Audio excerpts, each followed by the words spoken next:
Tai sveiki visi, džiugu matyti jūsų čia tiek daug susirinkusių. Sveiki ir žiūrintis šios debatus YouTube kanale Pasauliškis. Debatų tema ar Dievas yra.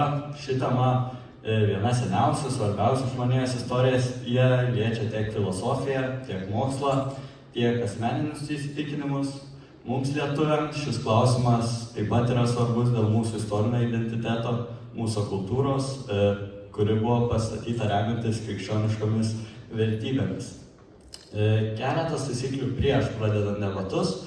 Tai debatuose laikomės pagarbos vienas kitam, skirtingos nuomonės yra gerai, juk tam ir susirinkome, kad jas išgirstume. Prašau publikos neploti po kiekvieno argumento ar atsakymo, tai ne šou ar žalgirio rungtynės, o intelektualus apsikeitimas idėjomis. Palaikymą galėsime išreikšti po debatų pabaigoje. Diskusijos dalį auditorija turės galimybę užduoti klausimus. Už manęs matote QR kodus, juos nuskanavę galėsite pateikti klausimą ir debatų pabaigoje aš juos užduosiu mūsų diskutantams.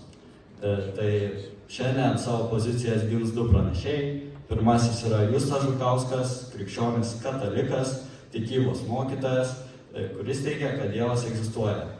Savo poziciją pagrįs filosofiniais argumentais, teologija bei asmeninė patirtimi.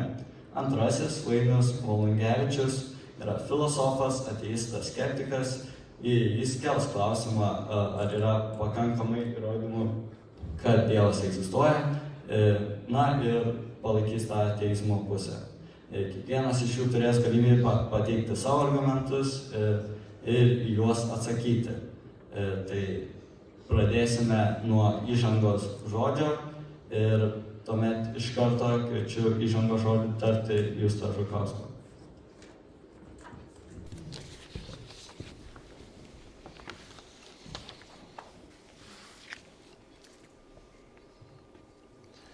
Sveiki visi.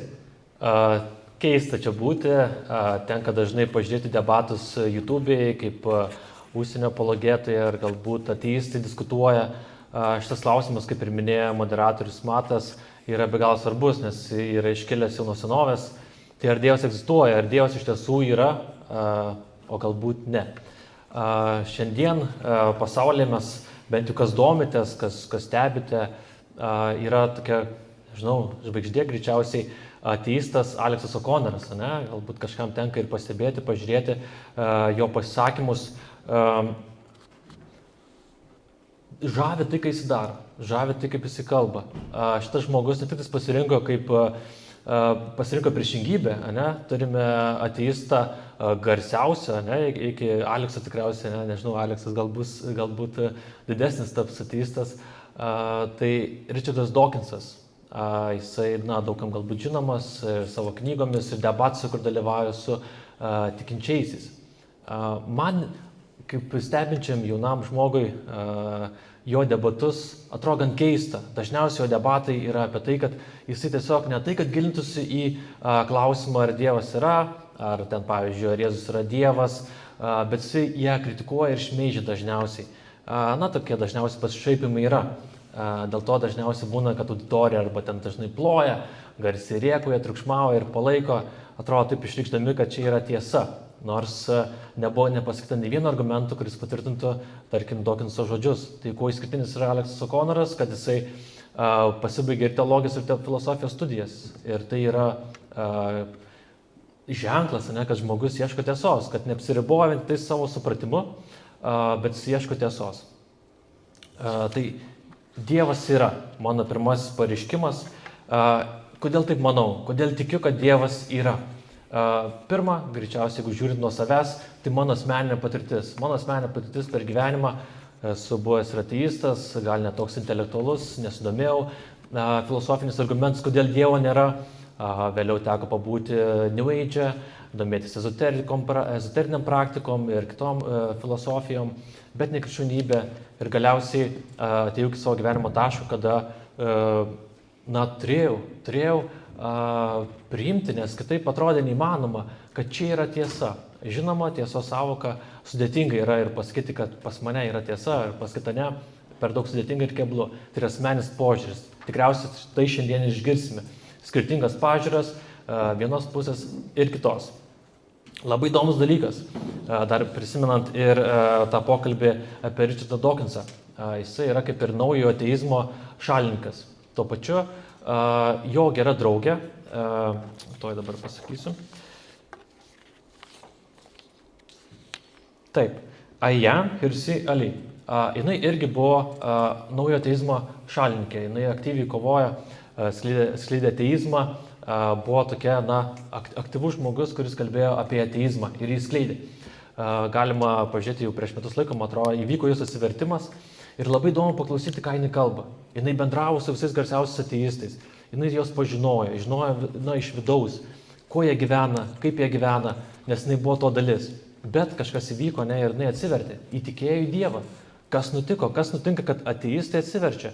Žinoma, čia nėra argumentas, kad visi ateistai atsivers kažkada, nes būna, kad krikščionis tampa ateistai ir taip toliau. Čia nėra argumentas. Bet tas žmogus, šita moteris, manau, yra svarbus vien dėl to, kad jinai pažįsta iš vidaus ateizmą. Tai tokia trumpa galbūt mintis iš jos pasisakymo, kaip jinai galvoja, kur yra klaidos pagrindinės ateizmo, ką daro ateistai. Pirma klaida yra manimas, kad visos religijos yra vienodos. Tai yra manimas, kad visos religijos yra tas pačios ir jų neįskiriant. Nes vėliau jis suprato, kad krikščionybė labai skiriasi ir ypač jeigu lyginant su islamo religija. Antras jos manimas, kurį suprato, kuris buvo klaidingas, tai manimas, kad žmogus gali būti arba religingas tikintis, arba racionalus. Negali būti ir tas. Neva, kad tikintysis nėra racionalus, nemąsto logiškai, neturi logikos, mąstymo, tokio pasaulio, galbūt tokios tikrovės supratimo, tokio gryno tikrovės supratimo, galbūt jo neturi. Tai čia jinai išreiškia kaip antrąją klaidą, kurią turėjo savo mąstymę, kai buvo ateistė. Tai galvojimas, kad negali būti ir tuo. Krikščionis, katalikas gali būti tuo ir tuo. Kiekvienas krikščionis gali būti tuo ir tuo. Nes jis remiasi irgi tuo pačiu pažinimo įrankiu racionalumu. Bet aišku, jo pažinimą viršė transcendentinis pažinimas, tai yra Dievas. Ir paskutinis dalykas, kurį noriu paminėti, kad ateizmas kur klysta, ką padaro kaip klaida dar didžiausia, tikriausiai tokia praktinė klaida, kurią padaro. Pasirodo, kad ateizmas menkindamas krikščionybę, ką padarė? Jinai tą išvelgia, tos dalykus jinai išvelgia, kad visi iš mūsų turim viduje klausimų asmeninių, vidinių klausimų, kokia gyvenimo prasmė, kodėl aš gyvenu, kas sukūrė šitą pasaulį. Tai yra egzistenciniai klausimai, kuriuos mes visi iškeliam per savo gyvenimą. Ir pasirodo, jeigu taip pamašęs, galbūt Vainius turės ką pasakyti, ateizmas neturi ką pasiūlyti žmogui. Tiesiog nėra. Reiškia, ateizmas keldamas, rodydamas racionalumą savo, pateikdamas gerus argumentus, įsakydamas, susilpna krikščionybę ir tokiu būdu kuria egzistencinį vakumą. Reiškia, žmogus atmeta krikščionybę, nes nepatraukli, jinai atrodo neįdomi ir tada jis traukia į mąstymą, kad galbūt nieko nėra, galbūt po mirties yra tuštuma, nors yra mūsų esminiai klausimai, viso mūsų gyvenimo. Tai tas egzistencinis vakumas ką padaro, jinai mato pasekmę, ką padaro. Tokiu būdu ateizmas sumenkina krikščionybę, bet tokiu būdu sukuria egzistencinį vakumą ir leidžia kitoms religijoms, netgi ir pseudo religijoms, ateiti į mūsų visuomenę ir griauti vertybinį mūsų supratimą, mūsų moralę iškreipti ir visus kitus dalykus. Dėl to jinai ką padaro, jinai atsiprašo visų krikščionių. Jinai atsiprašo visų krikščionių ir sako, aš klydau, aš atsiprašau. Ir jinai bando taisyti savo klaidą. Tai mano tokia būtų įžanga. Ačiū. Tai ačiū Justui ir tuomet iš karto kviečiame Vainių tarti įžangos žodį ir iš karto galima argumentus išsakyti.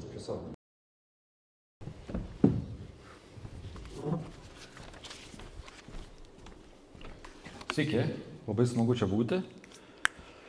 Kaip minėjau, dalis ir sutinku, kaip ir paminėjo tą pokytį visų debatuose apie ateizmą, religiją, tarkim, Alex O'Connor pavyzdys geras ir kiti, kurie pakeitė tą prieš tai buvusį Dawkinsą. Atsimenu, aš gal šitą temą susidomėjau, paauglystė vėlyvoji, kai buvo, nežinau, 2005-2010 metai, tai buvo ir YouTube'ai, tie visi judėjimai, koks nors Amazing Eighties, kur ten pasakodavo, kodėl Dievas nėra keksiukas ir panašiai, tai buvo daug tų jo patyčių ir visko, dar per Kalėdas ir Dievo iliuziją gavau, gal ironišką knygą. Tai va, tas buvo ir matom dabar tokį pokytį, kaip ir minėjau, diskusijos tikrai gerėja ir prisijungia daugiau žmonių iš kitų pusių ir ypač filosofijos, kas mane džiugina. Tai kaip minėjau, kad aš esu filosofas, ne visai tiesa, iš tikrųjų užsiemu filosofijos populiarinimu, vakarais ypač video kuriu apie tai ir man tai yra įdomu, dėl to ir dabar kalbėdamas, kad nebūtų painiavos, dažnai minėsiu, kiek yra galimų požiūrių įvairių, juos išvardinsiu ir tada pasakysiu, kurį palaikau. Tai nepasimeskit, tą darau vien dėl to, kad manau šitą temą įdomu dar ir dėl to susipažinsiu visom tom idėjom. Kaip minėjau čia, jeigu skirstum ateizmas, tikėjimas, panašiai, tai kiekvieno iš jų yra daugybė galimų pozicijų, kur paimi vieną atsakymą į šitą klausimą, gali kitų klausimų turėti kitą ir nėra taip lengvai atskiriamos tos pozicijos. Čia kaip ir buvo kalbėjome apie nors gyvenimo prasmę ir panašiai, daug pozicijų ateizmas turi savyje, kaip ir, tarkim, atlyginti. Tai va, tai man tas įdomu, kartu, sakau, ne tik pas klausimas, bet kaip apie jį atsakom, kaip kalbam, kiek argumentai, pozicijos, tai tą norėčiau ir išskleisti, kas man atrodo visai svarbu. Tai galiu po truputį judėti prie pirmojo. Sugalvojom struktūrą, kad kiekvienas pastatysim po 3 argumentus, labai trumpai, kad greitas būtų susipažinimas ir tada atsakymai ir kito, 3 argumentai, į kurios reakcija.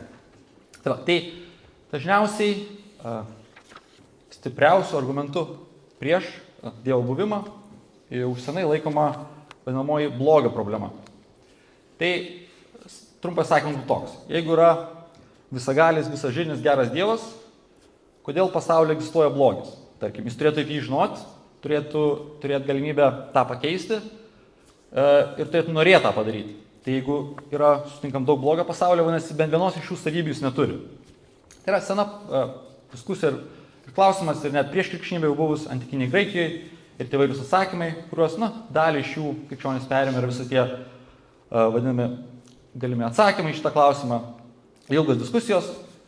Tai trumpai atsakymai, kurie man kaip įtikina ir pakankami. Vienas iš jų būtų, kad yra klausimas, čia 2 klausimai iš tikrųjų, kaip iš viso gali egzistuoti blogis, bet koks ir tam tikras blogio kiekis.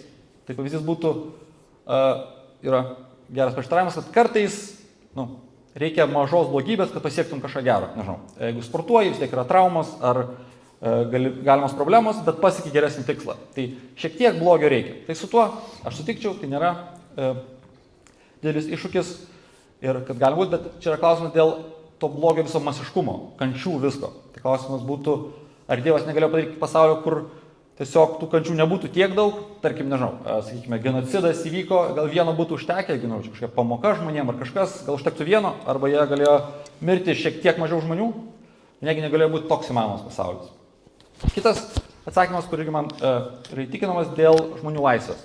Tarkim, dalį blogio sukuria žmonės savo laisvais pasirinkimais ir Dievas nenori kištis į jų laisvę, nes taip pasaulis yra geresnis toks, kur žmonės, tarkim, nėra robotai, kur vykdo programą, bet gali patys pasirinkti, galiausiai yra geresnis. Tai šitą irgi sutinku, bet lieka problemos dėl blogio, kuris nesusijęs su žmonėm. Tarkim, visos ligos keiščiausios, kur yra tų visiškai baisių, nežinau, nors amebos vandenyje esančios, kur gali išsimaudyti ir įlenda per nosį, gleivinai, smegenys ir tada pažiūrė tavo smegenys tiesiog. Tai yra visos vaikų ligos. Kaip sakom, to visos ligos netgi yra ne tik žmonėm. Mačiau tyrimų, kad, tarkim, dinozaurai turėjo vėžį ir panašiai. Tai kokia prasmė buvo jų kančių? Taip pat yra visos stichinės nelaimės, ten uraganai ir panašiai. Negi negalėjo būti pasaulis be šitų blogybių.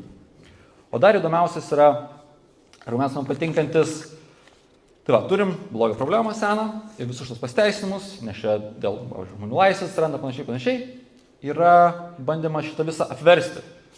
Ir klausimas hipotetinis, įsivaizduokim, kad yra blogasis Dievas, kuris nori kuo daugiau blogio pasaulyje ir tada turėtume atvirkščią problemą, kodėl pasaulyje egzistuoja gėris. Ir tada galima pastebėti, kad visi šitie argumentai pateisint, kodėl blogis yra, tinka ir gėrio pateisinimui.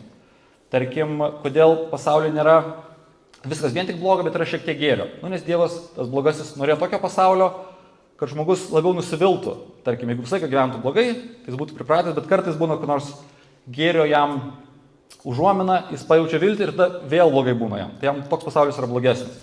Taip pat dėl žmonių laisvės ir panašiai. Tai va, tai įdomu, kad visi šitie argumentai pateisint blogio buvimui tinka ir atvirkščiam variantui, pateisint gėrio buvimą, jeigu Dievas blogas ir nori kuo daugiau kančių pasaulyje. Tai man atrodo svarbus argumentas. Tai trumpas mano punktas, pirmas buvo. Nežinau, sureaguojam visus tris iš karto ar po vieną? Visus tris. Gerai. Tai kitas yra, irgi, žinome, ilga problema dėl stebuklų. Įdomiausia, kad, tarkim, katalikam ne tik kalbam apie tokius Jėzus prisikėlimą ir panašiai, bet ir apie stebuklus, kurie vyksta šiuo metu. Kad kiekvieną, tarkim, šventai norint paskelbti šventuoju oficialiai, jis turi būti bent porą stebuklų įvykdęs, tai dažniausiai yra išgydymai. Ir už tai jis gauna šventojo statusą. Tai va, pirmiausia yra ir, kiekvienais metais vis paskelbama naujų šventųjų, kur kiekvienas buvo padaręs kokį nors išgydymą. Ir įdomiausia, tos ligos dažniausiai yra su tokia tikimybė ir šiaip pasispręsti, ar nebuvo aiškios, tarkim, nežinau, kai nors, čia mačiau dabar tas šventasis, naujausias, kur yra gal jauniausias šventasis. Akutis. Taip, Akutis.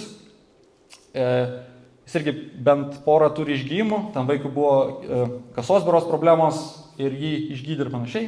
Keista, kad niekada neišgydo, tarkim, rankos netauga ir panašiai. Vis yra lygos, kurios turi galbūt tikimybę, pavyzdžiui, su vėžiu dažnai susiję, kai nėra aišku, kaip iš tikrųjų veikia ir mažas procentas tiek pasveiksta ir dažniausiai tuos paskelbė stebuklais. Gerai, bet stebuklų problema yra pagrindinė tokia. Yra Karlo Segano žymi frazė, kad kuo neįprastesnis teiginys ar įspūdingesnis, tuo jam reikia geresnių įrodymų ar pagrindimų. Tai grįžta iš tikrųjų ta mintis prie Humo, kur sakė, yra svarstyklės. Turime būtent stebuklo, vienoje vietoje įvykių, ką nors stebuklingą, kitoj pusėje turim savo kasdienius patyrimus. Tarkim, kaip natūraliai dažniausiai vyksta, gamtos dėsniai, kai mes esame susidūrę. Jis sakytų, pavyzdžiui, jeigu kas nors sako, kad žmogus prisikėlė iš numirusiųjų, tai yra super neįprastas įvykis, nes mes kasdieniai matome daugybę žmonių, kurie miršta ir niekada neprisikelia. Tai jam reikia labai daug įrodymų. Tai stebuklams būtų tas iššūkis, kad dažniausiai toks stiprus įrodymų kiekis didžiulis, kad kiti variantai yra daug paprastesni. Tarkim, galbūt žmonės kažką netaip suprato, arba neapgaut, ar dar kiti paprastesni paaiškinimai, o ne tas stebuklas, kur būtų įsikišimas į natūralų pasaulį, jo tvarką, eigą ir tą visą mechanizmą, dar paaiškinti, kodėl kartais tik vyksta, bet ne visada, daugybę problemų sukelia. Daug prastesnių variantų būtų sakyti, jeigu manom, kad yra stebuklas, tai reikia tikrai ypatingai detaliai pateikti įrodymus, kad tai buvo, kur niekam nekeltų abejonių. Ir bent jau sakyčiau, tokio atveju dar nėra buvę, kad būtų pakankamai daug įrodymų, kad nors stebuklui paaiškinti, arba kad nusvertų tą visą mūsų kasdienį patyrimą, kur nuolatos įvyksta. Ir trečias, kur greitai einam, visi šitie prieš tai mano minėti dalykai sujungia į kitą bendrą argumentą. Šitos visos diskusijos apie religiją, tikėjimą, Dievą ir panašiai yra senos, argumentų yra daugybė, atsako viens į kitą ir galima surasti, bet kurio pozicijoje problemų arba, sakom, vis dar neaiškumų ir galiausiai sakom, šitie turi daug argumentų, šitie irgi yra, lieka man klaustuko. Tie visi, sakau, kai prasidėjo buvimo įrodymai, kalam ir panašiai, sakom taip, bet ir diskusinių klausimų. Tai mano mintis būtų, kad galbūt nėra vieno konkretaus įrodymo, Dievo buvimo ar nebuvimui, bet yra daugybė teiginių, kurie, gali būti panašiai teisingi. Ir tada susiduria kelios pasaulėžiūros, pavyzdžiui, būtų religinė ir naturalistinė. Tai ką ta sąvoka reiškia? Naturalizmas yra teiginys, kad nėra nieko antgamtiško. Kartais yra sinonimiškas su materializmu, fizikalizmu ir panašiai. Bet esmė yra tiesiog natūralus fizinis pasaulis ir tiek. Ir mano mintis būtų, kad žiūrint šitos pasaulėžiūros, taip, jinai irgi gali turėti problemų, diskusijų, neaiškių klausimų, bet kai lyginam su tikėjimo pozicija ir reikės pasverti, tarkim, sakom, abijos yra vienodai pagrįstos, tarkim, čia yra problemų, diskusijų, neatsakytų klausimų ir sakom, tarkim, jos abi vienodai pagrįstos, manau, kad naturalizmas vis tiek laimi, nes turi pranašumų prieš teisinės pasaulėžiūras, nes yra daug paprastesnis, reikalauja daug mažiau sudėdamųjų dalių ir dėl to reikėtų rinktis. Tai pavyzdys yra bet kokios diskusijos, giliau einant apie, tarkim, kūno ir sielos skirtumą, ne? Tradiciškai sakytume, yra dvi atskiros substancijos, yra fizinis materialus kūnas ir nemateriali siela, panašiai. Tai ir teizmų kyla klausimai, kaip jos sąveikauja viena su kita. jeigu koks persikumas keliavimas į dangų panašiai, kaip ta informacija patenka, išlieka, kaip žmogaus, tarkim, ta siela judina jo rankas, bet gauna atsaką atgal ir panašiai, tai daug problemų, o naturalizmas sakytų, tai yra tiesiog fizinis kūnas, smegenys, jų veikla, procesai ir tiek, nereikia nieko aiškinti ir tas visas ryšys daug paprastesnis tampa. Tas pats yra apie, tarkim, moralę, pagrindimą ir panašiai, jeigu ne tik teisinį, bet kitose sistemose reikia dar papildomų, tarkim, pilnomų Dievo, kuris duoda įsakymus, arba yra moralės normos atskiros nuo pasaulio kažkaip ir panašiai. Tai daug universalesnis pasakymas būtų, egzistuoja tiesiog natūralus pasaulis ir iš jo galima išvesti moralinės normas. Universaliai ir visi sutinka, kad natūralus pasaulis egzistuoja. Ir jau galim vien iš jo išvesti kažką, tai yra universalu ir visiems priimtina. Tai vėl, sakyčiau, naturalizmas laimi. Taip pat apie tas pats klausimas apie prasmę ir panašiai, yra ateizmo, tarkim, atšakų, kurios sakytų, kad taip yra objektyvi gyvenimo prasmė, bet irgi yra išvedama iš natūralių faktų, kurios randame pasaulyje. Ir gana paprastai galima tai išvesti. Tai sakyčiau, visai ką, jeigu net jos yra vienodai pagristos, naturalizmas laimi dėl savo paprastumo. Mažiau dalykų reikia. Jau yra pasaulis, kur ir taip visi sutinka, kad yra, beveik visi, išskyrus skeptikus. Ir to galim paaiškinti. Taip pat turi paaiškinti, galim, gyvybės atsiradimą, evoliuciją ir panašiai. Yra gamtos dėsniai, iš kurių vystantis, tai visą tai atsiranda. Tai yra gana paprasta ir, sakyčiau, dėl to verta jį rinktis. Tai trumpai tiek. Ačiū už puikius tikrai argumentus. Dabar kontrargumentuoti galės Justas ir manau iš karto galės pateikti savo argumentus. Tai sėkmės jam.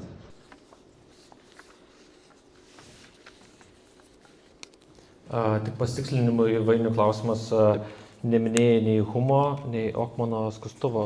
Humą minėjau, trumpai. Ar trumpai minėjai ir tą? O Humo skustuvo neminėjau pavadinimo, bet minėjau, kad paprastumas ir mažiau prielaidų. O Humą minėjai? Taip, minėjau. Okay, gerai, ačiū. Taigi, pirmasis klausimas, kurį minėjo Vainius, yra teodicėjos klausimas. Tai yra blogio problema. Tai labai sudėtingas yra klausimas. Ir jisai yra laikomas ateistų vienas tokių stipriausių. Pirma, ką reikia suprasti, kad mes žmonės negalime Dievo pilnai suprasti. Nėra taip, kad aš galiu į savo smegenis maždaug kilogramą, 400 gramų talpinti Dievą ir paaiškinti jį.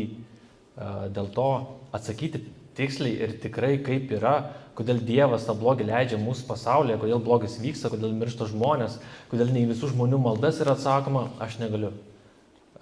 Nes tam reikia Dievo, kad Dievas atsakytų. Tačiau mes galime diskutuoti ir kelti klausimus iš to, ką žinome. Dievas yra apsireiškęs mūsų pasaulyje, apreiškimo šaltinis yra šventasis raštas ir tradicija. Iš to mes žinome apie Dievą dalykus, apie kuriuos galime kalbėtis ir diskutuoti. Blogis pasaulyje egzistuoja. Taip pat su blogiu kasdien susidurime savo vidinėme pasaulyje, kai turime pasirinkti tarp gėrio ir blogio. Jei Dievo nėra, tada visas blogis iš kur? Kas atsakingas už visą blogį? Jėzus nugalėjo blogį, jis kviečia stoti į kovą su blogiu, o ne jam pasiduoti. Tik šitą mintį sako, pagrindžia, kad blogis egzistuoja. Jisai yra. Ir krikščionybė kalba, ir mūsų teologija kalba, kad yra kova. Atmesti vien tai, kad arba Dievas yra blogas, arba jis yra piktas, yra gal tai paviršutiniška, sakyčiau, bet iki to daeisime.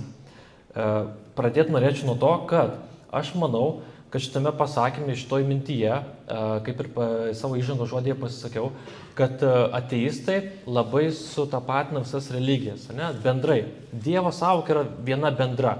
Ar tai būtų buvę graikų romėnų tenais dievai dievybės, kurie įsivaizdavo, ar tai būtų krikščionybė, ar islamas, ar hinduizmas. Man taip atrodo, kad jie sutapatina į vieną bendrą tokį Dievo sąvoką.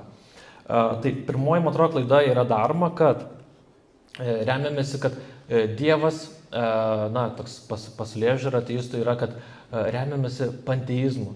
Kas yra panteizmas? Tai yra manimas, kad Dievas yra visur ir viskame. Taip pat ir deizmu. Deizmas sako, kad Dievas sukūręs kūrinyje yra atsitraukęs nuo savo kūrinijos ir jos neprižiūri. Palieka likimo valiai, vos ne gyventi kaip norit ir daryti, ką norit. Tai klasikinė teologija atsako šitos klausimus, šios du klausimus. Panteizmo ir deizmo. Juos atmeta ir sukritikuoja jau pirmųjų amžių krikščionis. Kodėl panteizmas netinka mums? Nes mes sakom, kad Dievas sukūręs pasaulį nėra tame pasaulyje. Taip yra mintis, kad Dievas gali būti visur, bet Dievas nėra kiekviename daikte. Tai yra judėjų, žydų toksai mąstymas, kad kiekviename daikte Dievas yra ir už viską atsakingas Dievas. Tokį atsimenu anekdotą, vos nepasakymą, kad žydas nukrito nuo laiptų, suslaužė koją ir pradėjo Dievą kaltinti. Kodėl Dievas padarė tos laiptus, kuris nukrito. Ne, mums skamba jis toks pamąstymas juokingai, bet tai yra panteizmas, manimas, kad Dievas yra viskame. Tai jeigu ne viskame, tai kaip tada Dievas egzistuoja? Vėlgi, čia reikia tokio teologinio mąstymo, bet galime ir pavyzdžiais. Žmogus, kuris sukūrė kompiuterį, ar egzistuoja kompiuterį, ar jisai jame pačiame yra ir veikia? Na, suprantame, kad ne. Taip pačiai kaip žmogus sukūręs meno kūrinį, jis nėra tame piešinyje, tame savo mene, kurį jis sukūrė. Ar tai būtų muzika, ar tai būtų paveikslai. Dievas yra anapus savo kūrinijos, jis yra anapus kūrinijos. Veikia iš anapusybės. Kas ta anapusybė, mes nežinome. Tai nėra kosmosas, kosmosas yra ribotas. Dievas nėra ribotas laiku, erdvė ir materija. Tai yra irgi svarbus argumentai. Dievas yra neribotas. Jo neriboja mūsų, kaip žmonių, pasaulis ir mūsų supratimas. Tai kaip gaunasi?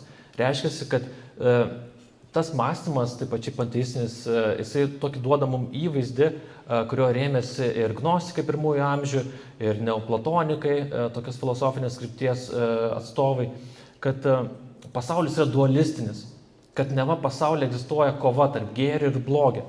Na ir traktuojame, kad tos jėgos abidvi yra lygiai vertės, kad pastoju kovoja velnias ir Dievas, kad tokia atrodo lygtais lygiai vertė kova vyksta. Bet taip negali būti. Dievas nekuria blogio. Kodėl Dievas nekuria blogio? Dėl to, kad Biblijoje jau yra parašyta pradžios knygoje apie sukūrimą.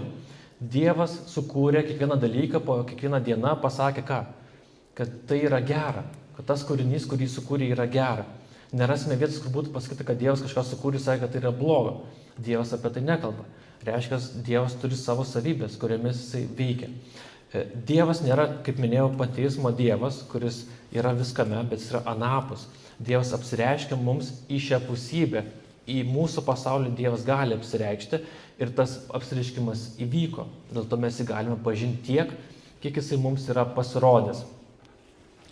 Manau, iš tokio savo supratimo, kad nedaug, ne? Nes mūsų protas, kaip minėjau, ir siauras, ir ribotas, net tas racionalus, logiškas, negali suprasti dalykų, negali paaiškinti visų dalykų, kurie egzistuoja.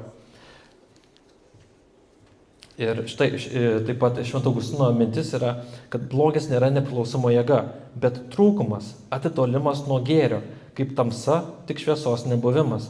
Tai blogis yra gėrio nebuvimas. Taip teologija paaiškina patį blogį, ne? Tai reiškia, kad blogis pats savaime toksai neegzistuoja. Tai yra atitolimas nuo Dievo. Dievas yra kas? Dievas yra gėris, Dievas yra meilė, Dievas yra tiesa, Dievas yra visagalis, visažinis, visur esantis, Dievas yra tobulas, jisai visko pilnas, iš jo viską mes gauname. Visa kūrinė yra to persmelta ir viskas, kas egzistuoja, yra to persmelta. Tai šita mintis mums pasako, kad dėl ko Jėzus, ne? Dėl ko Biblija, šitas yra mūsų tikėjimas kviečia ką? Tikėti. Jėzus sako, aš esu kelias, tiesa ir gyvenimas. Niekas nenueina pas Dievą, kaip tik per mane, Jono Evangelijoje rašoma. Tai yra žinia, ne? Kad Dievas yra tiesa ir tik per jį mes galim tą tiesą pažinti. Tai kas gaunasi su to blogiu? Blogis yra, nesakau, kad blogis neegzistuoja, ne, jokių būdų. Kalbama Biblijoje taip pačiai ir apie šėtoną, ir apie velnę. Jisai veikia, bet kur jisai veikia? Taip pačiai, kaip galim žiūrėti įvaizdį, visi esate skaitę ir, tikiuosi bent jau kažkiek domėtės, žiūrim pradžios knygos pasakojimą sukūrimą Ievą ir Adomą. Kai Dievas kūrė tobulą pasaulį rojų, ar jame buvo blogis? Nebuvo. Jeigu ten žiūrėsime į tą įvykį, kai žaltys kalbina Ievą, aišku, tai yra mitologinis pasakojimas, bet mums sako esminę tiesą apie žmogaus būklę, kur žmogus nuo to įvykio keliauja ir kaip veikia jo visas mąstymas ir savęs supratimas ir Dievo ir pasaulio. Tai šitam įvykyje žaltys gundo Ievą.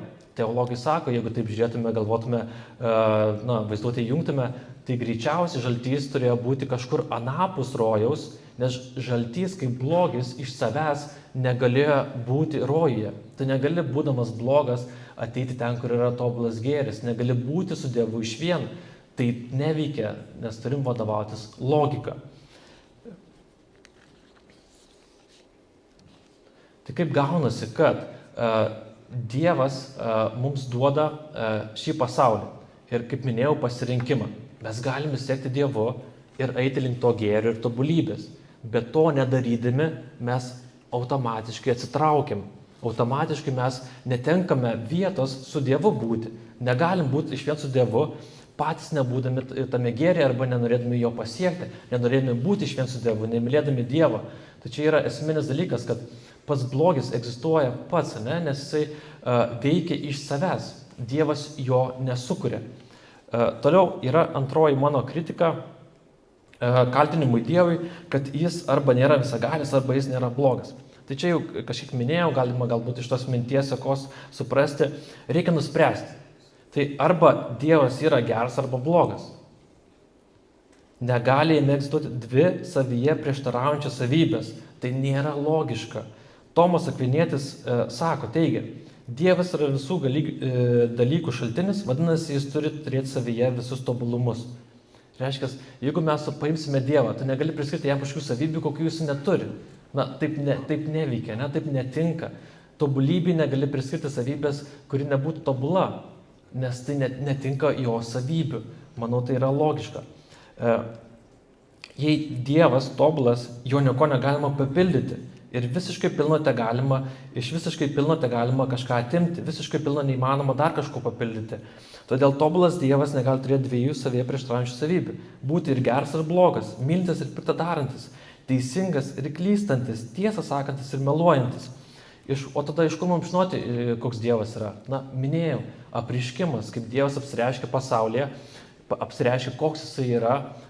Ir turime šventąjį raštą ir tradiciją. Iš to mes galim pažinti, koks Dievas iš tiesų yra, o neiti į kaltinimus, kad galbūt Dievas kažkoks kitoks. Jeigu matom, kad Dievas yra toks, koks jisai savęs skelbėsi, toks, koks jisai apsireiškia, mes turime tą ir priimti. Aišku, yra sveika kelti abejones, ar iš tikrųjų, nes gal tai paviršutiniškai žiūrint, taip ir atrodo. Kodėl, jeigu Dievas yra visagalis, kodėl jis nenusileidžia į žemę, nesustabdo karo, pavyzdžiui, dabar Ukrainoje, ne? Kodėl nesustabdo, neuždengia, galbūt tų žmonių, to šalies, ar kitur vykstančių karų, kitur vykstančių žudimo ir taip toliau. Įdomus klausimas. Kodėl Dievas atrodytų, lyg tai sakytume, leidžia, nors už to, ką kalbėjome, vedu prie to, kad ne, tai nėra Dievo veikimo pasekmė. Kaip ir Vainis minėjo, jis tą pritarė, tai yra laisva valia. Žmogus turi laisvą valią. Laisva valia ką reiškia? Dievas nedaro mūsų robotais, nekuria mūsų robotų armijos, kuri paklūstų Dievui ir vykdytų tiktais jo valią. Neturėtų savo kažkokio mąstymo, neturėtų kažkokių veiksmų laisvų, negalėtų pasirinkti, ką šiandien apsirengsiu, ką šiandien valgysiu, kur šiandien eisiu, su kuo kalbėsiu ir ką kalbėsiu. Jeigu būtume robotai, tai čia mes irgi nekalbėtume. Taigi, tai ar Dievui nerūpi? Gal čia galėtų būti klausimas, ar Dievui mes nerūpim? Kaip yra? Pasirodo, kad mes be galo Dievui rūpim, kad Dievas be galo mus myli, mes esame mylimiausias Dievo kūrinys. Ir iš kur tą matom? Čia reikia keisti mūsų supratimą. Dievas nėra burtininkas, Dievas nėra Aladinas, Dievas nėra stebukladarys, kuris taip daro ir kažką, taip, pradžios knygoje yra užsimenama, Dievas tarė ir įvyko. Tai yra didelis dalykas, bet mums automatiškai paveiktiems medijų ir kitų filmų visokiausių toks įsivaizdavimas, kad Dievas yra kaip burtininkas, jam kažką pasakais, tau padarys, kažkas panašiai, bet dažniausiai žiūrim, kad taip neveikia, tai Dievas toksai nėra. Ir iš kur tą matom, Dievo veikimas, tas stebuklų darimas, kai ko dar prieisime, yra visai kitoks, negu mes suprantam, negu kad mes galime priimti. Dievas neveikia taip, kaip mes norim, Dievas veikia taip, kaip jisai veikia. Mums reikia suprasti, kaip jisai veikia. Taigi, tai kaip Dievas veikia? Dievas ką padaro? Atsiunčia savo viengimį sūnų. Tai ką padaro Dievas? Nusižemina iki žmogaus prigimties. Pats Dievas, tas tobulas, visoko šaltinis, visoko kūrėjas, tampa žmogumi. Ateina pas mus. Kam ateina? Kad mus išgelbėtų ir mus išvaduotų. Kodėl mums to reikia? Nes įvyko nuodėmė, įvyko prigimtinė nuodėmė, kurią padarė Adomas ir Ieva. Čia galėtume aišku išėti į kitas temas, astrologijos, kaip įvyksta perkeitimas. Adomas ir Ieva suklydo, jie yra viršūnė mūsų žmonijos. Jeigu žiūrėsim, jeigu neklystu, gal jas paini sukritikuoti šitą vietą, nežinau, mokslininkai kalba apie tai, kad jeigu žiūrėsime atgal istoriškai, matysime, kad žmonijos skaičius, kiek dabar yra žmonių, jisai mažėja. Šiuo metu yra virš 8 milijardų, žiūrėsim atgal, kažkada buvo milijonas, kažkada buvo 100 tūkstančių, 100, na ir galbūt, ne, aš keliu galbūt hipotezę, tiksliai nepasakysiu, bet taip yra manoma, prieisim iki 2 žmonių. Tie 2 žmonės suklydo, mes sakysim, kad jų vardai yra Adomas ir Ieva. Mokslininkai gali sakyti, kad neaišku, kas tai yra. Tai šitie 2 žmonės padaro klaidą. Jeigu mes žiūrėtume visą tą planą kaip sistemą, programinę sistemą, kas gautųsi, pirmi 2 žmonės suklydo ir ką padarė, įtraukė visus mus į virusą, esam užkrėsti, mums reikia antivirusinės, reikia, kad kažkas mus išlaisvintų, reikia naujųjų Adomo ir Ievos. O kas tai yra? Tai yra Jėzus ir Marija. Tai atsakymas galbūt šitoje vietoje toksai. Dar buvo paminėta apie tai, kad kodėl Dievas negali kažko tai, na, bent kažką padaryti, nežinau, kodėl ten tokie neteisingi dalykai vyksta nepalei mūsų laisvą valią. Mes nežinom, mes neturim atsakymo, kaip Dievas sukūrė pasaulį, palei kokią sistemą, palei dėsnį, kurie dabar daug girdėsi šitą žodį natūralizmas. Natūraliai atrodo kažkas, kad vyksta, tai yra dėsniai kažkurie, aš kalbėsiu apie tai, kad tai Dievas dėsnį sukūrė. Tai mums atrodo, tai yra paprasti tokie dalykai. Bet Dievas, sukurdamas mus, taip, atsiprašau, mintį pabėgo.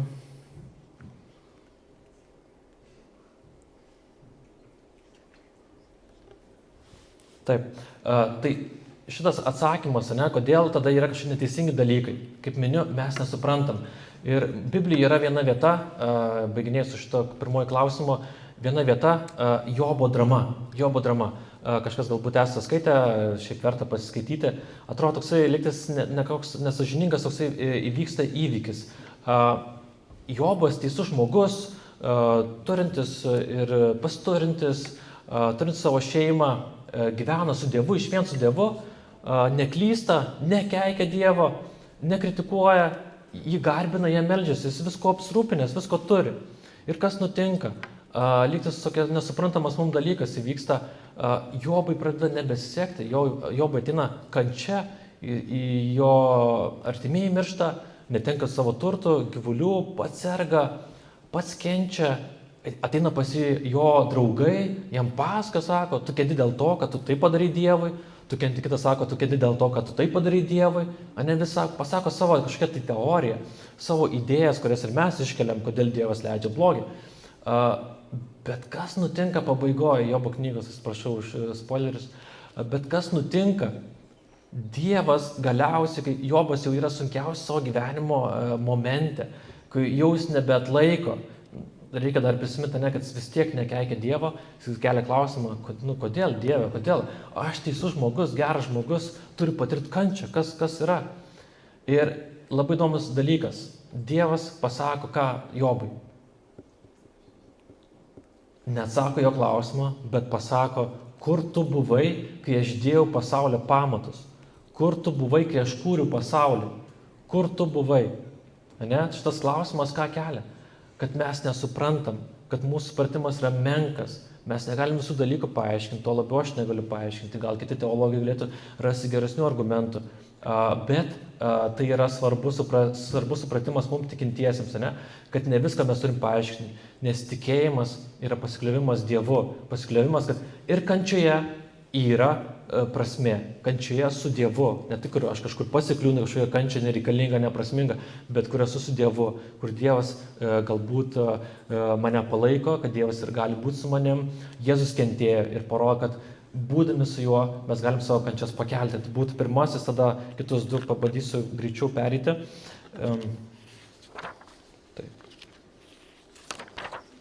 Antrasis stebuklų negalimumas, kad stebuklą sunku įrodyti arba kad jie neegzistuoja ir taip toliau. Jeigu remintis Davidu Humu, filosofu, tai jisai, jo visą mąstymą galima priskirti empirizmui. Empirizmas reiškia, kad pažinimas pasaulio, ką aš galiu pažinti pasaulio, yra per 5 pojūčius. 5 pojūčiai, aš pažįstu pasaulį, tą visi gerai galime suprasti, kad per pojūčius pažįstu pasaulį, kaip ir visi mes. Ir šitą empirizmą kritikuoja daugybė filosofų. Pirma, aš norėčiau paminėti, kad kadangi Humas, kadangi atmeta stebuklus, nes sako, tai yra neįmanoma, nes vyksta natūralūs gamtos dėsniai, natūralus pasaulis, tai stebuklai negali vykti. Tai Humo mąstyme, tai galima kritikuoti, kad kadangi stebuklai kaip Dievo veiksmas priklausytų transcendentiniai sričiai, jie nepatenka į mokslo pažinimo ribas, nes Humas yra mokslininkas, kuris žiūri labai empiriškai, žiūri racionaliai į pasaulį, egzistuoja tai, ką aš galiu pamatyti, dažniausiai mes irgi klausimą keliam, parodykit man Dievą, sako, kai bando kritikuoti krikščionis. Tai yra sritis, kuria užsiema tikėjimas, yra sritis, kuria užsiema mokslas. Tai šitas 2 sritis gali apsijungti, bet jeigu mes absoliutinsim vieną, pavyzdžiui, empirizmą, tai sakysime, egzistuoti tai, ką aš galiu pačiupinėti ir tai, ką galiu pamatyti. Bet kaip tada meilė, kaip tada intelektas mūsų, kaip tada grožio sąvokos, kaip mūsų mintis, siela ir kiti dalykai. Kaip tada tos dalykus paaiškinti? Net paprastą dalyką kaip vėjas, jeigu esame vietoje, kurioje nėra tokia smarkus vėjo, negalime jo pajausti, bet jisai, žinom, kad egzistuoja, nors pojūčius negalime apčiuopti. Tai egzistuoja dalykai, kurių negalime apčiuopti. Tai čia, manau, būtų vienas iš Humo kritinių tokių dalykų. Humas sako, kad neturėtume tikėti žmonių liudijimais apie stebuklus, nes jie dažnai klysta. Jis pasako, kad žmogus klysta, žmogus yra klystanti būtybė. Tada būtų klausimas, bet kodėl tada mes turim patikėti jo pačiais argumentais? Ar jis nėra irgi žmogus, kuris taip pat klysta? Taip pat čia minėjau pradžioje Aleksą O'Connorą ir čia yra mokinių, su kuriais esame kalbėję. Eksperimentas, paprastas eksperimentas. Pabandyti pavaizduoti, įsijungti ChatGPT vyno taurę, pilną vyno. Paprastas dalykas. Esame su kai kuriais iš mokinių darę šitą eksperimentą. Nepavyksta. ChatGPT negali sukurti taurės pilnos vyno. Kodėl? Nes sistemoje nėra tokios informacijos, nėra tokia pavyzdėlė, niekas nepila vyno iki pat viršaus, toks dalykas nevyksta. Tai Aleksas O'Connoras, sukurdamas savo trumpą video YouTube'ai, kaip ir sako, galbūt tai tinka Humui, jo kritikai, toksai galbūt kaip ir parodymas, koks siauras jo mąstymas, kaip siaurai gali žmogus mąstyti, kuris apsiriboja tik tais tokiais dalykais. Jeigu mano sistema, kiek mano pažinimas leidžia, aš galiu pasakyti, egzistuoja tik tais tai, ką galiu apčiuopti ir viską atmetu, tai aš koks esu, aš esu aklas, aš apsiriboju save ir nematau dalykų, kurie egzistuoja plačiau, daugiau. Mes visi žmonės galime įsivaizduoti pilną taurę vyno, tikiuosi, manau, kad galime įsivaizduoti pilną taurę vyno. Tai jau būtų kritika irgi Humui, nes jis sakytų, kad to negali būti. Tai toksai paradoksas iš dalies.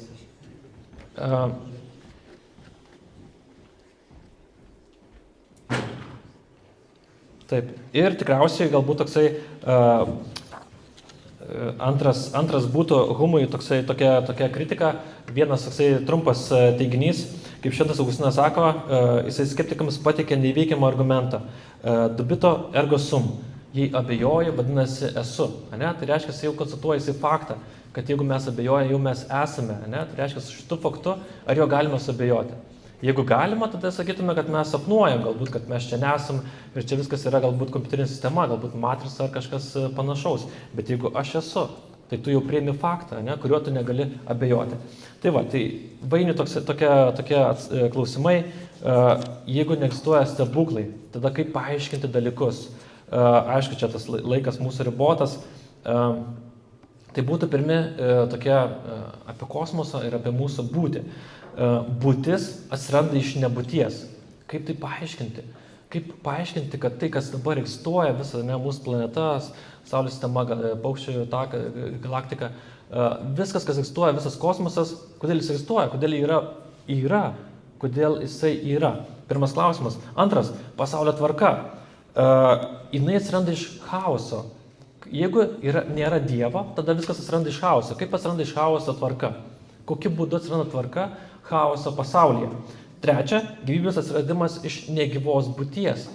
mes esame gyvi, žiūrime į savo planetą, žiūrime į kitas planetas, tai rodo gyvybę, ne? Mokslininkai kalba apie tai, kad kitur randa gyvybę, ar bent jau ten dalelės gyvybės. Tai kaip tai paaiškinti, kodėl nebūtis kuria būti, kuria gyvybę, kaip tai paaiškinti. Ketvirta, asmeniškumas kyla iš nesmeniškumo, ne, mes esame asmenys, Dievas yra mums asmuo, kuris atėjo su mumis kalbėjo, kaip kūrėjas. Kaip paaiškinti tai, iš nesmeniškumo atsiranda asmeniškumas. Ir penkta, protas kyla iš beprotiškumo.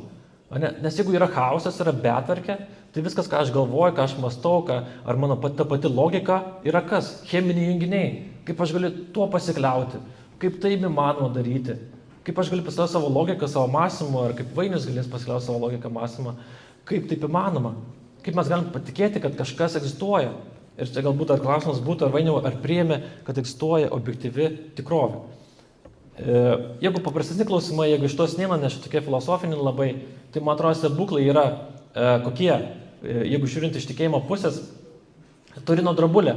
Naujausi mokslininkai atradimai rodo, kad datuojama tos medžiagos, į kurią Jėzus buvo suviniotas, laikotarpis atitinka. Prieš kelis metus dar mokslininkai manė, kad data yra vėlesnė sukūrimo tos medžiagos Turino, bet naujausi tyrimai parodė, nes jie buvo gilesni, naujesni, kad Turino drobulės datavimas yra būtent pirmųjų amžių. Toliau, kiekvienas stebuklai, jeigu žiūrint labai paprastai, stebuklai vyksta kasdien. Sekmadienis į mišias, kas dalyvauja, ne? Vyksta perkeitimas, ne? Mes priimam Jėzus kūną, mes laikome tai stebuklu. Jeigu sakysime, kad stebuklai nevyksta, tai reikia daug dalykų paaiškinti. Aišku, galbūt tai bus nueita į naturalizmą, kad natūraliai galima paaiškinti tos dalykus, kad tai nebūtina Dievo šitiem dalykam, kad tie dalykai veiktų. Bet jeigu pažiūrėtume, mes dabar, ne visi žmonės, ne mumise, žiūrim, turime organus įvairiausių. Širdis plaka automatiškai visą gyvenimą. Ar mes kontroliuojam tai? Ne. Aš manau, kad tai yra stebuklas. Mes kvėpuojam, ar kontroliuojam savo kvėpavimą? Galim kontroliuoti, bet tai irgi yra stebuklas, nes tai vyksta savaime. Nereikia mūsų dėmesio skirti, kad tai vyktų. Mūsų kūnas nuolatos kovoja su bakterijomis, su virusais, imunitetas. Ar tai nėra stebuklas? Kad tai yra. Aš manau, kad tai yra stebuklas. Čia yra klausimas, kaip aš stebuklą žiūrėsiu, koks mano žvilgsnis, koks mano priėjimas yra prie tų pačių stebuklų. Nes teologas, apologetas Gilbertas Chestertonas irgi kalba apie tai, kad stebuklai yra kasdienybėje, stebuklai yra visur, tai mes, kaip suaugę žmonės, tampam racionalus ir mes jo nebematom. Stebuklai yra paprasčiausi. Kodėl kiekvieną rytą mus pasitinka saulė, šviesa?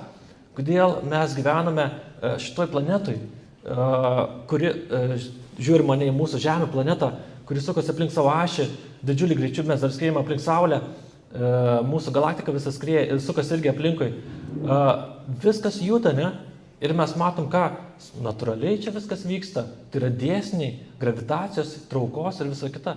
Ar galima nurašyti viską dėsniam, pasakyti, dėsniai viską padaro, bet ar dėsniai patys yra protingi, kad dėsniai kurtų visą tą tikrovę, kuri yra mums apčiupiama ir suprantama. Tai būtų tokia antra kritika šitai antrai temai. Ir trečias klausimas yra naturalizmas. Apie naturalizmą klausimas. Kad naturalizmas paaiškina pasaulį tiksliau.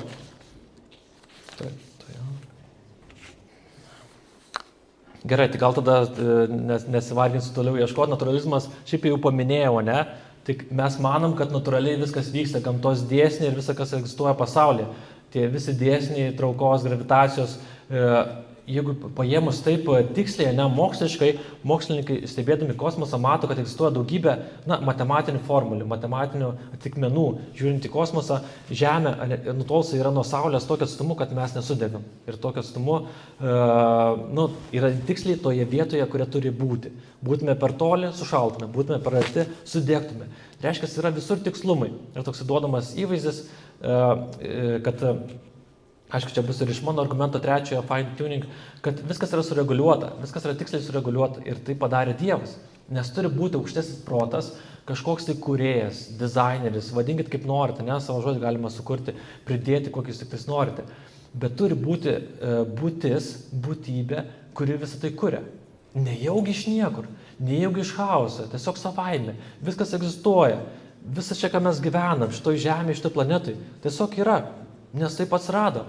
Bet tada kokia prasmė? Kokia prasmė gyventi, jeigu niekas nesukūrė visko? Naturalizmas sako, kad neva paaiškina geriau, tiksliau, tai yra Okmano tas Kustovo toksai principas, kuris kalba paprastas paaiškinimas, tikslesnis yra, teisingesnis yra.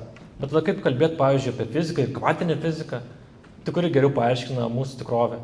Fizika ar kvantinė fizika? Tai reiškia, yra klausimai, kurie turi turėti paaiškinimą ir tai yra neišvengiamybė. Mes turime tai žvelgti. Jeigu mes apsimtum tik tais paprastais paaiškinimais, tai mūsų mokslas, kuris dabar egzistuoja, nebūtų toks įsiplėtęs, ir tiek atradimų nevyktų, nes žmonės apsiribotų paprastų supratimu apie pasaulį ir net nesigilintų. Tenais, kad plačiau reikia pasigilinti, kad reikia kažkaip žvelgti žmogaus ląsteles giliau, ieškoti atsakymų tenais. Nors visi aiškinimai, didieji, kurie aiškina pasaulį, jie ir yra kažkokie sudėtiniai, kurie turi struktūrą, kaip paaiškinti, kaip veikia mūsų šitas visas pasaulis. Tai būtų tiek, tada būtų mano 3 argumentai Vainiui. Pirmasis būtų, manau, istorinis, tai yra labai svarbu, bažnyčios istorija, kaip gimsta krikščionybė, kaip jinai atsiranda mūsų pasaulyje. Pirmieji amžiai, žiūrime į tą laikotarpį, Jėzus kur gimsta? Izraelyje. Izraelis, kas tuo metu valdo Izraelį? Romos imperija. Jėzus gimsta vietoje, kaip ir jam tinkama vieta gimti, bet jau nuo pat gimimo jį persikėja, Valdovas imperatorius Erodas, bando rasti Jėzus, kai jis gimsta kaip kūdikį ir jį nužudyti. Nuo pat pradžios jau pasaulis jį bando persikėti ir jį nužudyti tiesiog. Bet Dievas jį apsaugo. Reiškia, nuo Jėzaus, neįsime čia tos paeiliai visos istorijos, bet Jėzus ką padaro? Pakviečia 12 mokinių, sekti jį. Jiems palieka žinią, misiją, skelbti tai, ką jie sužinojo, tai, ką jie išgirdo iš pačio Jėzus, iš Dievo. Ir kas įvyksta toliau? Jėzus miršta, prisikelia, pasirodo, teikia mokiniams šventąją dvasią ir mokiniai tuo metu nebebijo, bet išeina į gatves, kai romėnai yra pasakę, kas kalbės apie Jėzų, kas skelbs Evangeliją, tam laukia irgi bausmės, galbūt likimas toks pat kaip ir Jėzaus. Ir tai nutinka pirmais amžiais. Krikščionys yra persekiojami. Visi tie 12 mokinių Jėzus buvo nužudyti už savo tą skelbimą žinios. Tai kas įvyksta? Tai yra stebuklas, koksai dalykas įvyksta. Aš manau, kad tai yra stebuklas. Kas įvyksta? Romos imperijoje krikščionys yra persekiojami ir žudomi pirmais amžiais. Imperatoriams, tokiams kaip Neronai, pavyzdžiui, kuris kaltino krikščionys, kad neva jie sudegino ten Romos miestą, bet tai buvo necingai krikščionys apkaltinti, Paskui sukėlė pyktį krikščionims, krikščioniai buvo žudomi, persekiojami. Bet kaip taip įvyksta, kad krikščionybė tampa didžiausia religija pasaulyje? Kad Romos imperija tampa šventoji Romos imperija? Kaip taip įvyksta? Manau, kad tai yra stebuklas. Ir kad dabar krikščionybė yra didžiausia religija pasaulyje. Ir ką jinai paliko mums, ką sukūrė, moralinės vertybės, kurias davė, mokslo padėjo plėtrę, visoje Europai, jinai sukūrė vakarų civilizaciją. Ir tai, manau, yra stebuklas. Jinai mus apsaugojo nuo klaidatikystės, apsaugojo nuo klaidingų įsitikinimų ir sukūrė mums stuburą, kurią mes galime sekti. Mūsų ir konstitucijos remiasi šventuoju raštu ir Dievo žodžiu. Keitėsi visas pasaulėžiūra į žmonės, į kultūrą, į visas klausimus, kurie kėlė tuometinius. Ir krikščionybė turėjo atsakymą. Ir krikščionybė dabar turi atsakymą. Tai mano būtų toksai pirmasis argumentas. Antrasis būtų moralė. Ar moralė kyla iš Dievo? Aš manau, kad kyla iš Dievo.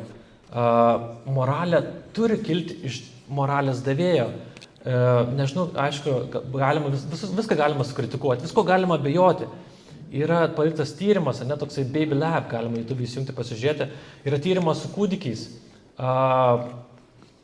Tikslumas nėra 100%, bet 70-80% yra dauguma, tai mokslininkams tai yra argumentas. Ką tai rodo? Su kūdikiais buvo daromas tyrimas ir ieškoma, ar kūdikiai turi moralę, ar jie sprendžia, kas yra gera ir bloga. Ir pasirodo, kad taip. Jeigu neklysiu, 10 mėnesių kūdikiai tą daro. Mažesni, kurie negali kalbėti, irgi tą daro. reikia pažiūrėti patį tyrimą, ne, aš net pasakosiu, tiek laiko nėra, bet tai vyksta, ne, ir mokslas sako, kad moralė turi būti prigimtinė. O tai ir yra mūsų krikščionybės pamatas, kad moralės davėjas yra Dievas, ne kažkas kitas. Nes jeigu moralės rado tiesiog savaime, kažkaip įsivys, kodėl jinai yra visose mumise. Kodėl, pavyzdžiui, kažkas galbūt, ar yra žmonių, kurie neturi moralės. Nes čia bus tokios kritikos šitam klausimai, kad moralė natūraliai atsirado, vėl tas žodis natūraliai. Kaip natūraliai gali įsivystyti? Tai reiškia, kad moralę galima manipuliuoti.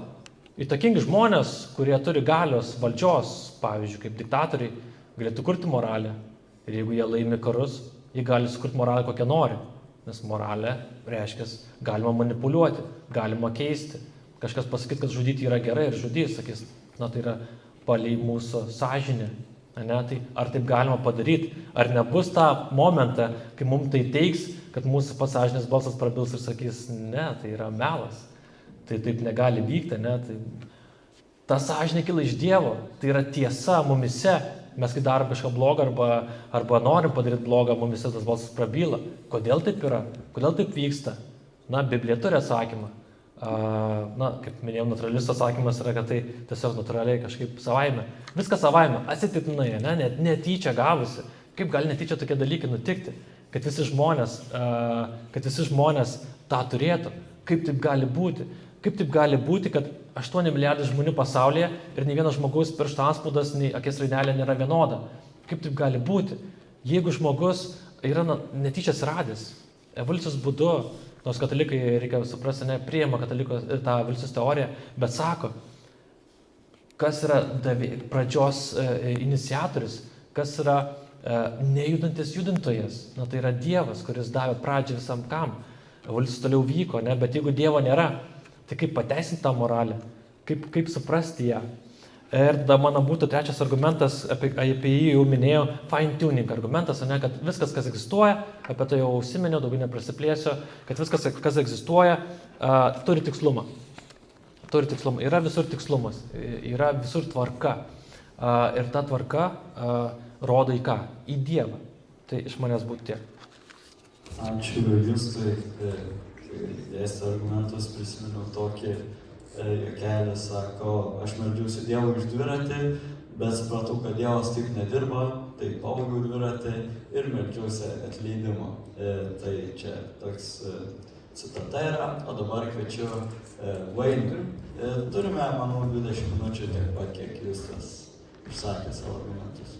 Gerai, kadangi daug labai temų visko buvo, pabandysiu greitai, net truputį iš anksto sureaguoti sureagavimus, tai prie, tas buvo pačioj pradžioj, apie blogą problemą ir kad nežinom Dievo plano, tai toks atsakymas populiarus sakyta, bet tada su juo, manau, kyla įdomi problema, kaip vertinti dalykus, kurie vyksta. Pavyzdys, vyksta dabar didžiulis koks miško gaisras, stichija, tai čia yra Dievo plano dalis ir tikimasi, kad taip ir sudegs ir galiausiai visiems geriau bus. Ar reikia dabar įsikišti ir čia yra Dievo plano dalis, kad tu įsikiši ir tą padarysi. Tai noriu pasakyti, kad tas sakymas, nežinom, koks Dievo planas, tikriausiai jis turi planą ir kai vyksta, klausimas yra, kaip mes turim tą reaguoti. Sakau, vyksta miško gaisras, tai gesint ar ne, nes toks planas buvo. Koks nors tsunamis, tai dabar gelbėta žmonės, ar čia buvo plano dalis, kad jie visi mirs ir čia taip geriau bus. Ar man kištis reikia. Tai va, tas sakymas, kad neaišku, koks planas prie įdomių veda pasiekmių, kaip dabar elgtis ir vertinti savo veiksmus. Dar buvo apie Humą, truputį netoks argumentas yra, jau nėra pasakymas, kad visiškai stebuklai nėra įmanomi. Gerai, porą atvejų gal minėt. Bet jo mintis, kad reikia pakankamai daug svarių argumentų. Net pavyzdys yra konkretus, jūs reiškia, kad ten 18 amžius. Sako, įsivaizduokim kokią nors indą, gyvenantis šiltam krašte, kuris išgirsta apie ledą, jam papasakoja. Sako, taip, jis gyvenimo to nėra matęs, nematęs, kad ledas sušala. Ir visiškai pagrįsta, kad jisai, jeigu vienas žmogus jam pasakė, nepatikės. Jam reikia, kad, gerai, pats jis nukeliautų, pamatytų, jam kažkas atvežtų, tada jis patikės. Tai reiškia, kad jam tik reikia daug svarių argumentų, nes šitas pasakymas jau prieštarauja jo kasdieniai patirčiai. Tai taip pat su visais tais stebuklais. Sakoma, toks stebuklas įvyko, tai reikia daug argumentų, kad pagrįsti. Plus dar tas stebuklas savo, kai matėm, jeigu širdies plakimas, viską, tai ką tai reiškia. Dažniausiai stebuklas apibrėžiamas kaip dėsnių įsiveržimas ar pakeitimas tų natūralių kasdien vykstančių, pavyzdžiui, išgijimas netikėtas. Taip, tada buvo daug klausimų apie, iš kur atsiranda, bet šitą gal po to diskusijai. apie naturalizmą, tai einam prie krikščionybės gimimo, to pasakymo. Tai kaip suprantu, argumentas yra krikščionybė, nežinau, teisinga dėl to, nes nebuvo persekiojama, bet išliko ir Dievas tam padėjo. Tai vienas klausimas yra, kaip tai Dievas tą kišosi ir tikriausiai su žmonių laisva valia susiję. Plius argumentas, kad krikščionybė dabar yra pati populiariausia, tas tiesa. Mačiau prognozijas 2100 metais islamas taps pačia populiariausia religija. Tai galės sakyti tą patį, matot, praėjo turbūt ilgiau metų, tapom didžiausia pasaulyje, nes Dievas mums padėjo ir jau to mes esame teisingi. Tai tas atrodo nepagrįsta. Plius sakau, tas sakymas, kad, žiūrėkit, persekiojo žmonės ir vis tiek išliko, bet šitas galioja beveik visom religijom. Iš tikrųjų, visi su visais pykosi visada.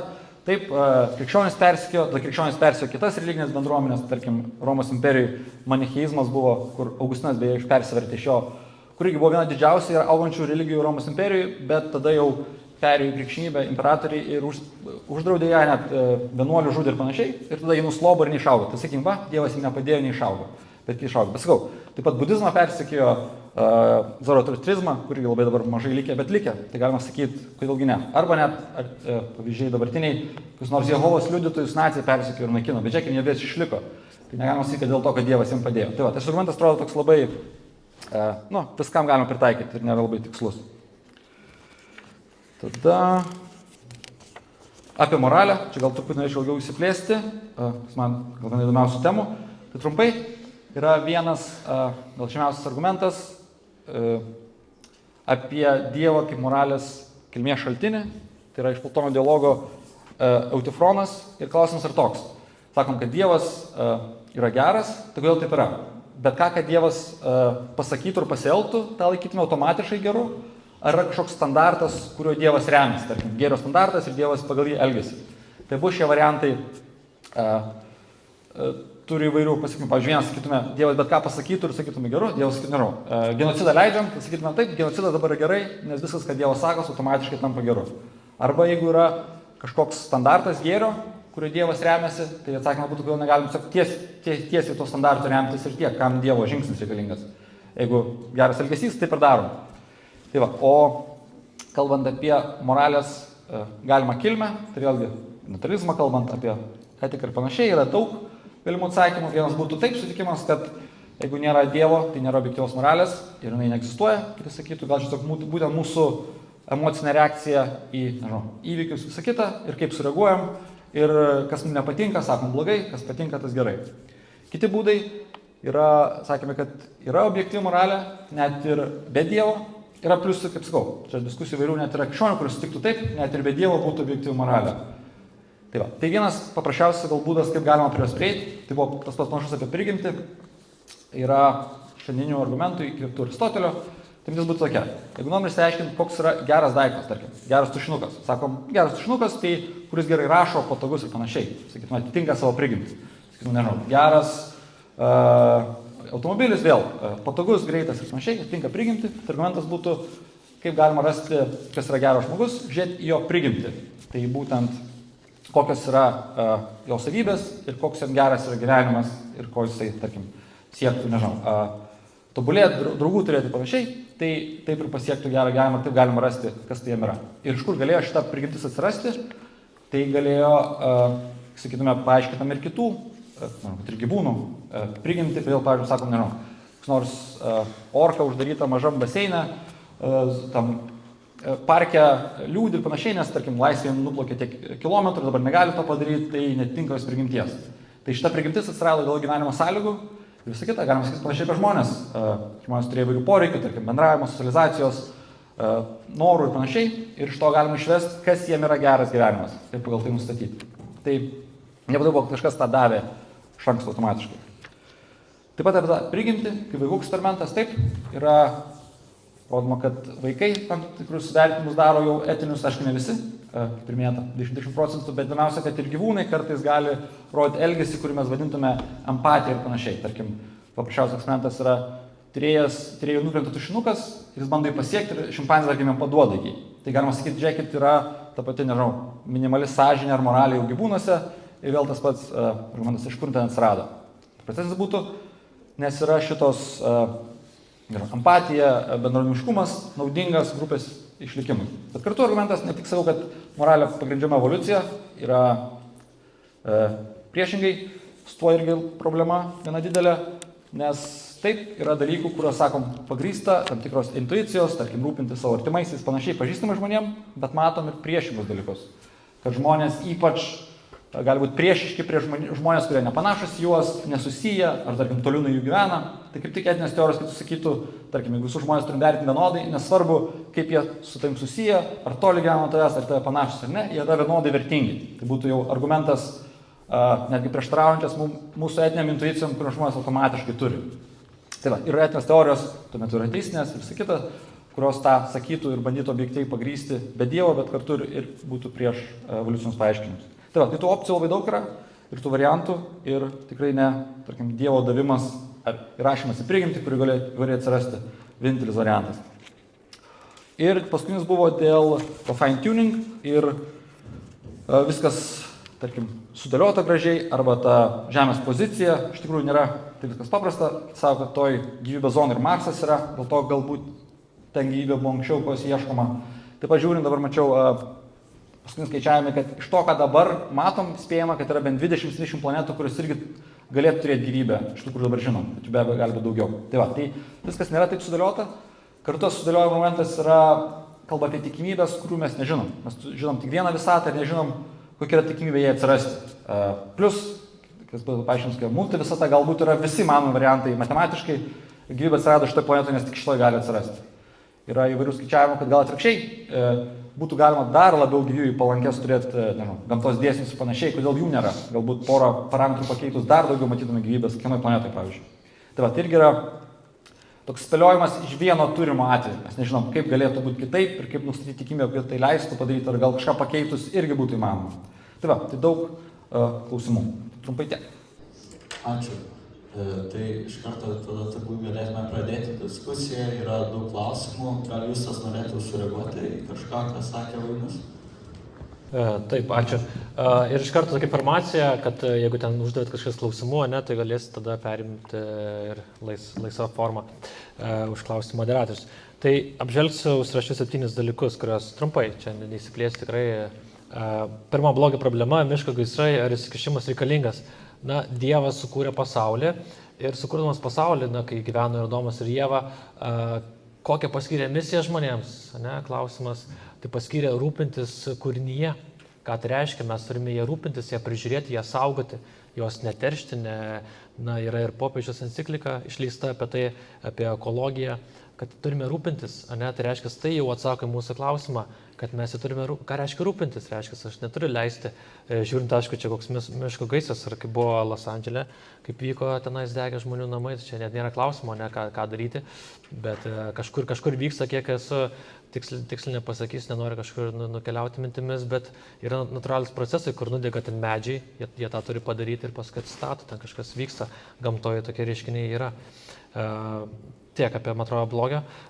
Pasikartojantis reiškiniai nebestebuklai, ne, man atrodo, taip? Kurie pasikartoja reiškiniai apie stebuklus. Taip, stebuklas turbūt kažkas ypatingo. Jo, kad kažkas ypatingo. Šiaip tai... Na, pasikartojantis reiškiniai nereiškia, kad tai nėra stebuklas. Nes, nu, tas mąstymas toksai, kad jeigu...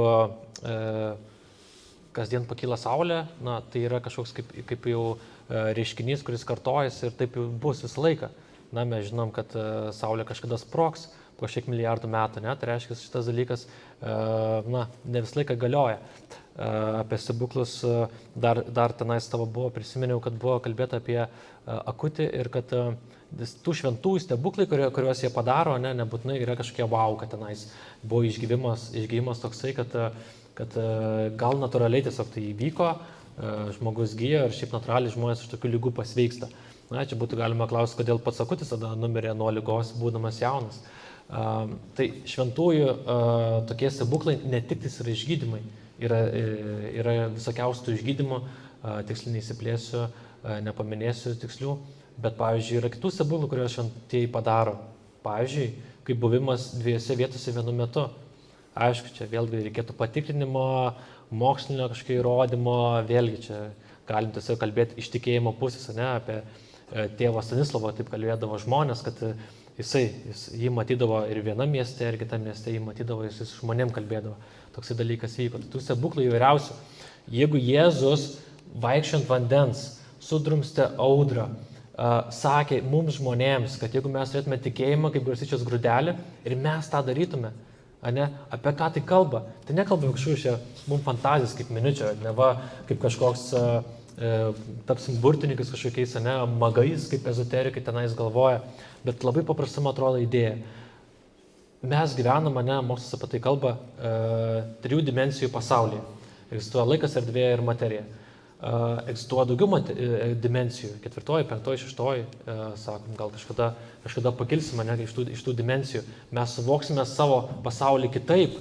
Ką tai reikštų, jeigu mes žinom iš savo dimensijos, mums laikas gal kitaip egzistuos, galbūt keliamas yra hipotezės, kad galbūt keliausime laiku, čia hipotezė tokia egzistuoja, bet tai reikštų išėjimą iš mūsų 3 dimensijų pasaulio.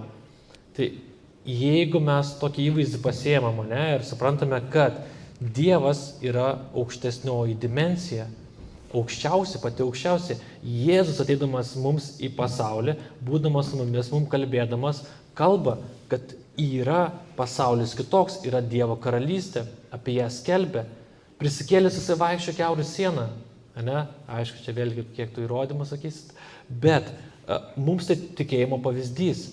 Tai kalbama apie tai, kad mūsų tikėjimas viršė šį materialų pasaulį. Šį materialų pasaulį viršė.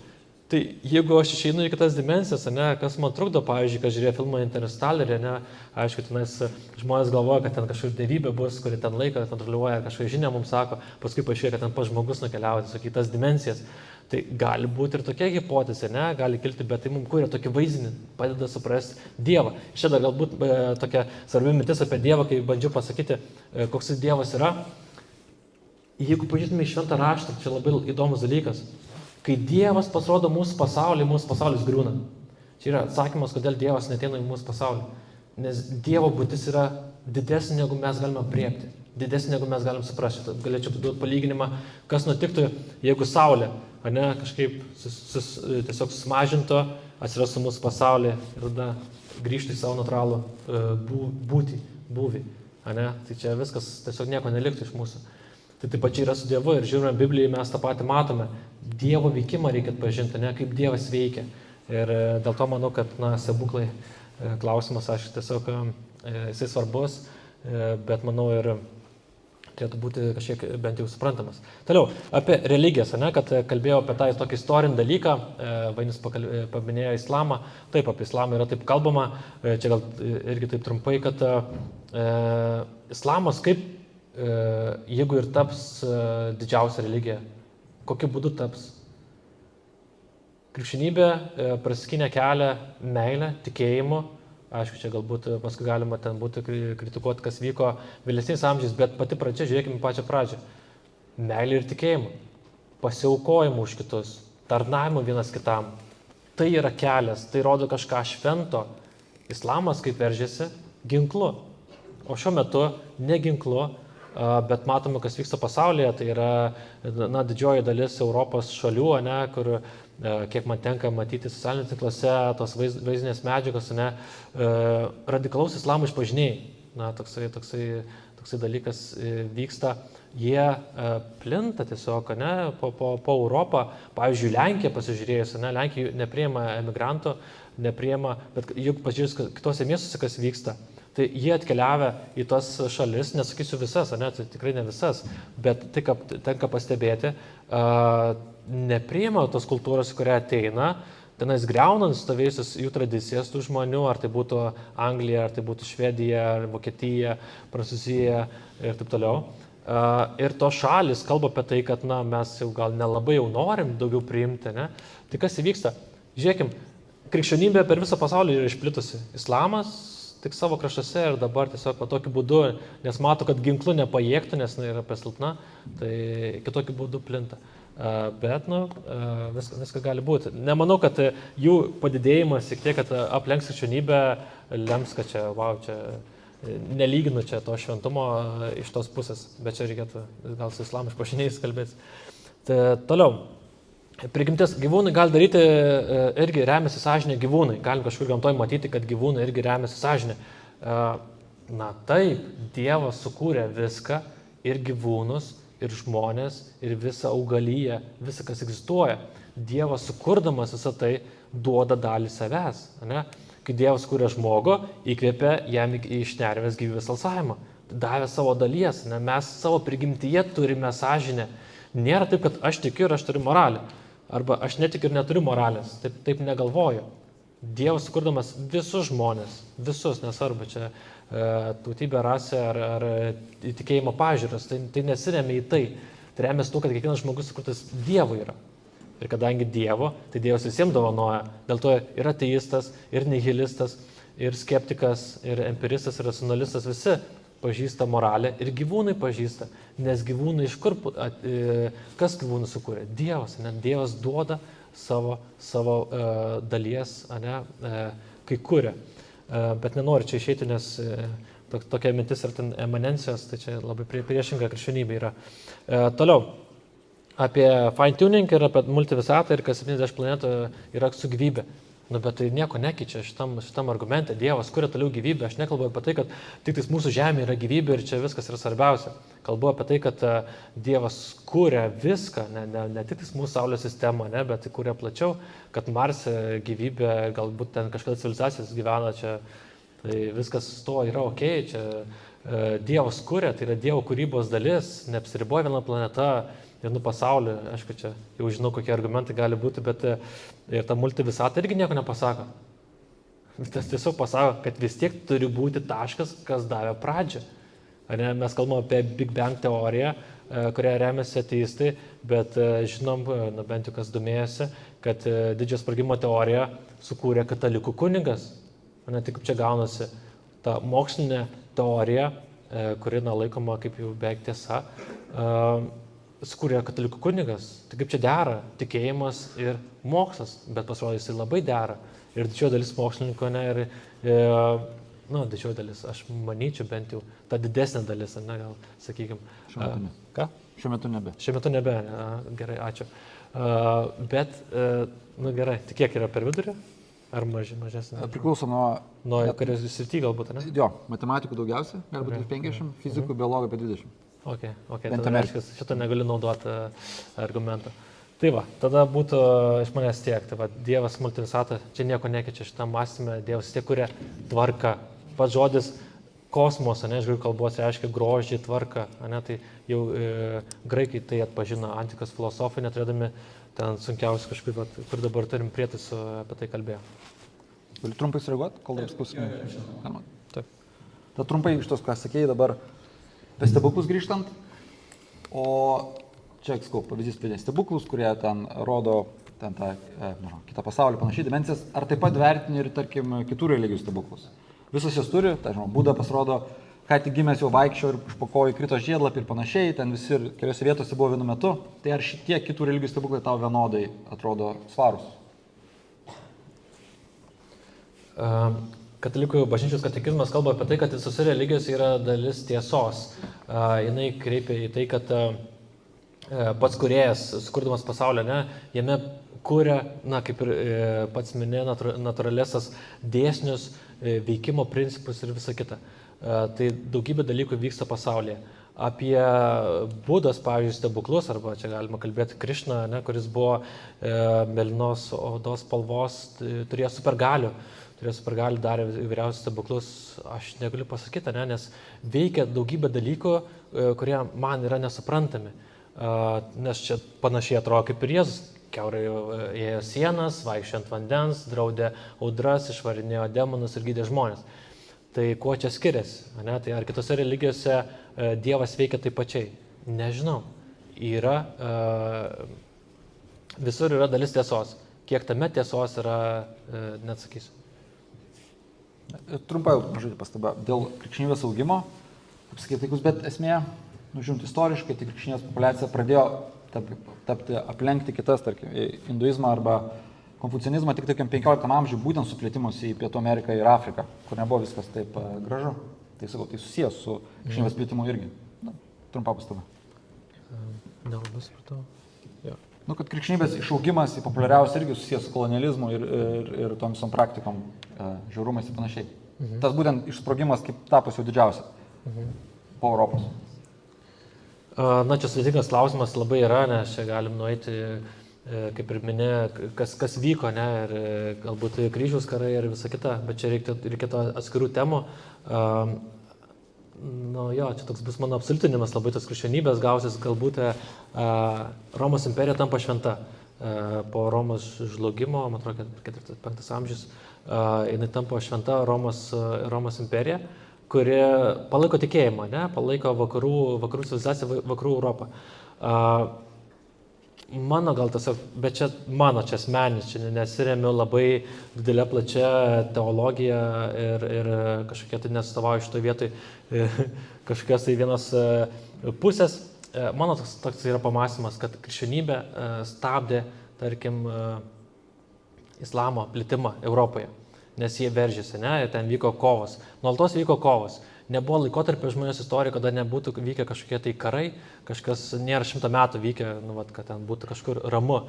Visą laiką vyko kovos, ne, ir, na, čia bažnyčia priima, ten, čia, sakau, man dabar įstumi tokią vietą, turiu teisinti, kad bažnyčia pripažįsta, kad jinai klydo darydama, tapatindamasi su valstybės valdymu, ne, nes 11-12 amžius, man atrodo, kur bažnyčia gauna galios, ne, jie tampa valdymo organas, ne, kuris vadovauja.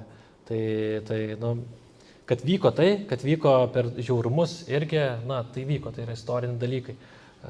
Turbūt tiek sureagavimo. Gerai, tai ačiū. Iš tikrųjų labai gera linkme eina diskusija, nes klausimas pirmas yra, Volteras teigia, kad Dievas sukūrė žmogų pagal savo paveikslą, žmogus susilygino tuo pačiu, kad yra daug religijų, daug didelių, islamas taip pat yra auganti didelė religija, tai klausimas iš auditorijos buvo, tai kodėl yra tiek daug religijų, kodėl nėra vienos, iš kur jos taip atsirado, nežinau, kuris pirmas nori pradėti. Nu, galiu šiek tiek, kodėl yra tiek daug religijų, tai vaizdinys paprastas, ne, sako, nu, įsivaizduoju, čia tiek reikėtų, jeigu yra dramblys, ne, ir yra daug žmonių, kurie užsirišia akis ir visi užsimerkia, čiupinėja dramblį. Ir vienas sako, o, čia kažkokia uodega ir ten pasakoja apie Dievą. Kitas ten ausį paėmęs, ne, ir taip toliau. Reiškia, visi mato skirtingai, visi bando pažinti pasaulį. Antikos graikų filosofai, ne, ieškojo prasmės, ieškojo, kas kūrė pasaulį. Ir jie turėjo įvairiausių savo variantų.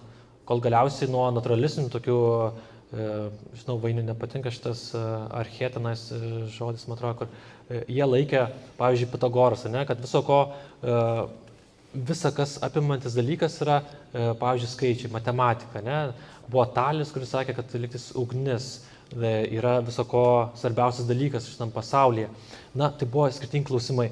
Vėliau filosofija auga link to, kad buvo laikomas žmogus ir žmogaus santykis su kažkokia anapusinė būtybė, ieškojimas. Ne, kaip Aristotelis kalbėjo savo filosofijai, kad turi būti nejudantis judintojas, kuris duoda pradžią viskam, ne, bet tai nėra Dievas.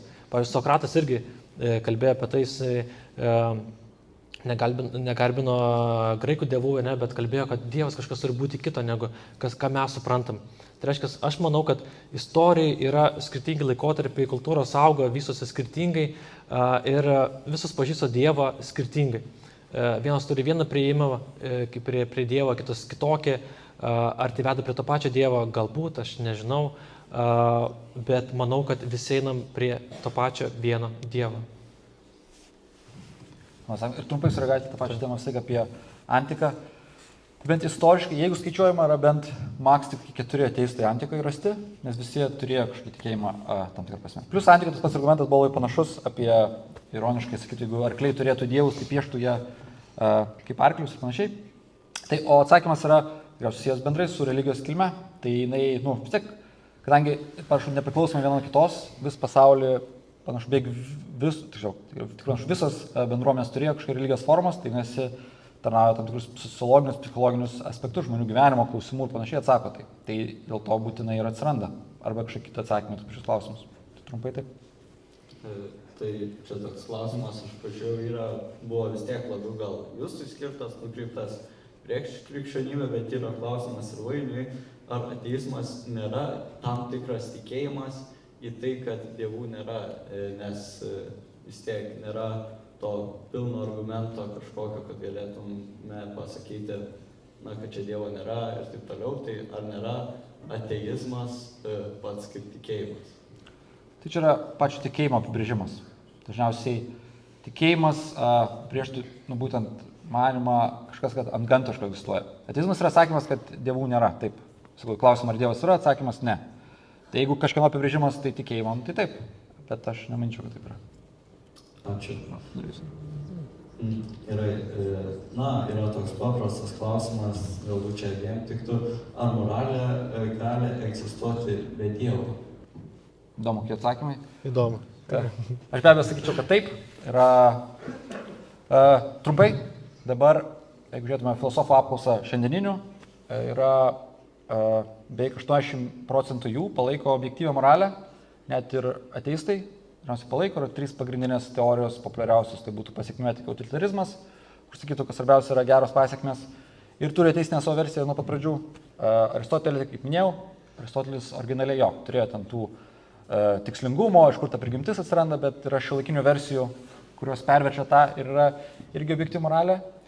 Yra tada Kanto etika apie pareigas panašiai, irgi turi savo ateistinę versiją be dievo, tai gali būti objektyvi. Plus dar nepaminėjau, yra daug įvairių požiūrių, pavyzdžiui, kur sakykime, vien iš egoizmo gali išvesti tam tikras taisyklės, tai būtų socialinis kontraktas. Tai idėja yra, pavyzdžiui, visi žmonės dabar tarėsi sugalvoti taisyklės, kaip gyventi, ir kiekvienas gali sakyti veto bet kuriai taisykliai.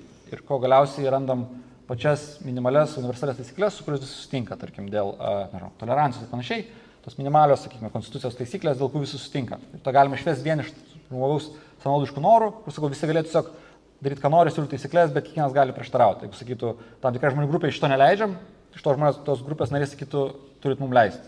Tai yra tų būdų, kaip galima turėti objektyvų moralę ir be dievo, manau, nemažai. Jeigu yra būdų, tai galbūt yra, bet, aš vis tiek tą patį klausimą keliu ir tą klausimą mes turėjom. Tai kažko naujo nepapildysiu. Dievas yra moralės davėjas ir objektyvios moralės davėjas. Manau, vis tiek, jeigu tai nebūtų iš Dievo, vis tiek jinai išsikreiptų, vis tiek jinai galėtų būti chaotiška ir taip toliau. Tiek trumpai. Gerai.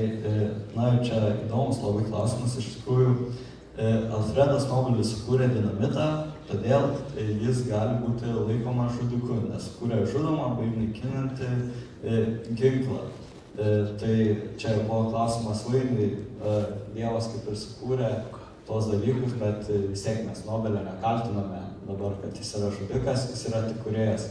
Tai klausimas yra Vainiui, kodėl mes turėtume laikyti Dievo blogu. Čia gal susijęs su to, ką aš sakiau, ten buvo hipotetinis scenarijus, kad Dievas yra blogas. Niekas iš tikrųjų taip nemano. Čia pasakymas, kad sakytume, kad Dievas blogas, visi pateisinimai išversti tinka ir jam. Čia parodymas, kad galima tais pačiais argumentais pateisinti ir blogą Dievą. Čia labiau minties eksperimentas. Aš nemanau, kad Dievas yra blogas, net nemanau, kad jis yra. Tai... Ir nekaltinu ir kažkur. Taip, judėsime į pabaigą, atsiprašau, čia šiek tiek. Tai žodžiu, gal klausimas Vainiui iš manęs būtų toksai, jei krikščionybė būtų tiesa, ar būtum krikščionis? Taip, jeigu būtų tiesa. Gal Vainis nori užduoti klausimą jūs tai? Kurie ten nesugalvoja daugiau. Gerai, tai... Tu turi, kad apibendrinimą kažką darom. Tu turi Vainių? Ne?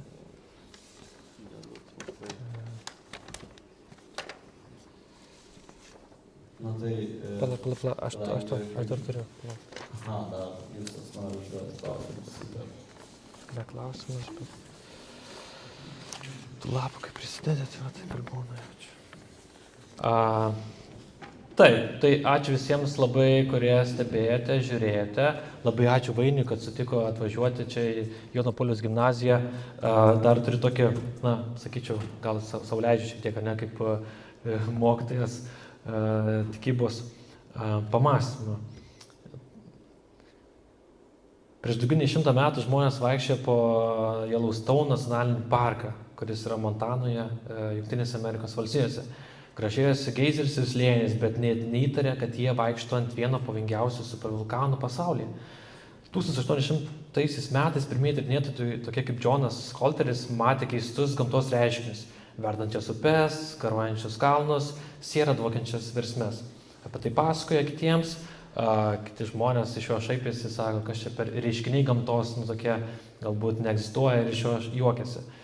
Po 70 metų Yellowstone šita vietovė buvo paskelbta nacionaliniu parku. Mokslininkai manė, kad tai tiesiog vieta su unikalia geologija.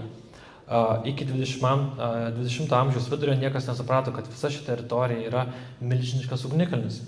Tik 22 amžiaus 60-metyje geologai analizuodami palidovinės nuotraukas ir geologinius duomenis suprato, kad Yellowstone nėra atskirų geizerių ar karštųjų versmių rinkinys.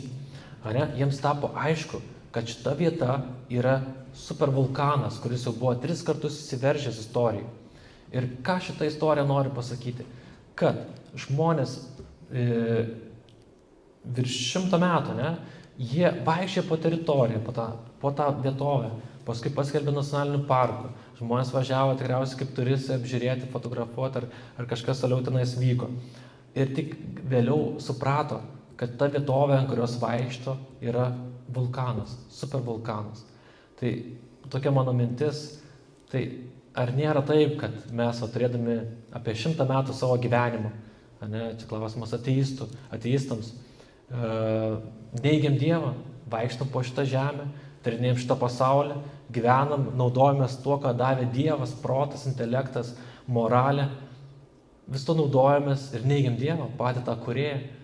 O galiausiai pasirodyti gyvenime ateiti toks taškas, kad supranti, kad tai yra pamatas, visas tas pamatas, ant kurio tu esi, tai yra Dievas. Tai ačiū labai, kad žiūrėjot. Ačiū.